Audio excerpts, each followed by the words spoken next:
I have spent the last 8 years as a member of the Florida House of Representatives. I served the last 2 as the majority leader of the Florida House. And many legislators pick a specialty in their career, and I was urged very early on by Marco Rubio to focus on property tax. Because of my real estate background, my real estate license, it was a natural fit. So I spent those 8 years sponsoring legislation and pushing for legislation that reduces the burden of property taxes on the property owners of this county and this state. Also, as you heard, I've sponsored legislation to make the appeals process easier on the property owner, because I just think that it should. And I have a tremendous amount of respect for Mr. Garcia. I think he's a great person. I think he has an incredible career that he's served in this community in many respects, in many positions.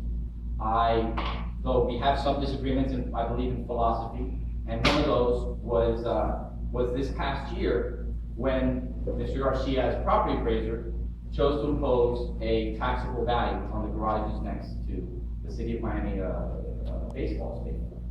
I've always fought to lower property taxes, and I knew that if the city of Miami had to pay a tax, it was going to be the residents that would have to pay the tax. And Mr. Garcia is going to tell you it was unconstitutional, and we'll get into a back and forth about that. But I still thought it was important to save those taxes for the residents of Miami.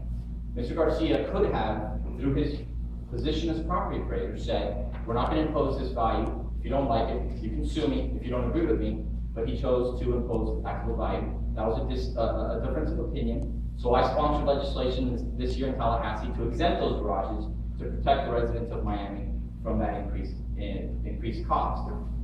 As I did that, I started to look at other decisions that had been made and other things about the office of the property appraiser in Miami-Dade County. And I had always thought that it was very important to have an elected property appraiser, so much so that in 2007 and 2008, I sponsored 2 separate constitutional amendments to require it to be an elected position.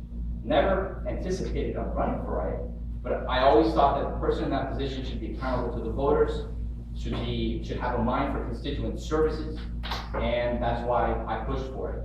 Luckily, the county commission beat me to the punch, because mine would have had been a statewide election. The county commission saw in their wisdom to put it on the countywide ballot, and it was approved by the voters, and now we have an elected property appraiser. Mr. Garcia was the first elected appraiser in 2008.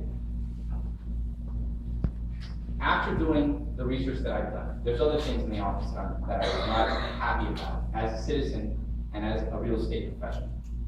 I didn't agree with his decision not to include foreclosures in the valuation of properties in Miami-Dade County. Anybody in the real estate industry knows that for the last 3 years, foreclosures were a predominant part of the transactions in Miami-Dade County and the state. And to not include them, I thought was unfair to the property owners. I don't agree with the increases in his budget over the last 3 years. I believe that he should have tried to lower the budget. Instead, the property appraiser's office in Miami-Dade County has had the net largest budget increase over the last 3 years than any property appraiser's office in the state of Florida. And these facts I have, they're from the Department of Revenue, and I'm happy to hand them out for anyone to look at. So I'm here, and I've been traveling this county, speaking to voters, speaking to any group that I can, to give them an opportunity to make a choice. That's the beauty of the democratic process. One candidate speaks about his position and his track record, another one speaks about his track record as well. And the voters will decide. And that's what I think is beautiful about the democratic process. And I thank you all for being here. I thank you for the opportunity you've given both of us to speak here today.